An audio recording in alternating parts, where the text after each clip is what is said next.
driving it, and then there's an IT input into that, or is it happening at the top level and it's through the CIO system? So that's actually a very, very good question, and there is no standard answer. There's a small firm in the UK that's an analyst firm that's actually been asking over 2,000 companies who is responsible for paying the energy cost in Europe. And they're, what they've seen is a massive shift in terms of which organization is responsible for that.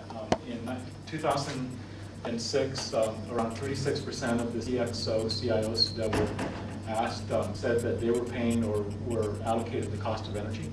That percentage in 2007 increased from 36% to 52%.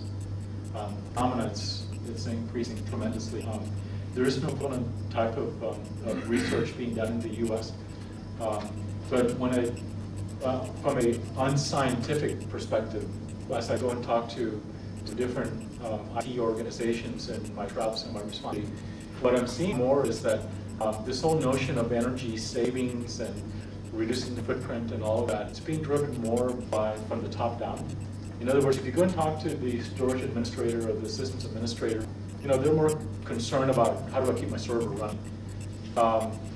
It's really at the direct level or the next 2 years. And so energy is a key component of that, as you saw in the results from our data center survey of over 1,600 companies. So it is very much tops down. Symantec, as a company, for example, our CEO last year, September, signed a directive where we're, based on 2008 levels, we're going to reduce our carbon footprint by 15% by the year 2012. We have done, forget the gentleman I think from the back table asked you, so you've already taken a number of actions for Kyoto, or don't you put yourself at a disadvantage? Well, I myself in the same mess, because we had done a number of activities internally, and then all of a sudden he goes off and signs this 15% reduction, which I have no idea how we're going to get there. But as a good soldier, rooted the flag and said, yes, sir, and then we'll figure it out. So we have, we had 4 years, 3 years to reduce the 15%, so thanks for that. If I may add to that, there is a Australian-based study by Fairfax Research, which is surveying CEOs and CIOs on their sustainability activities. They had an event last year in May, perhaps Fairfax AFR and MIS Australia would be holding something similar this year.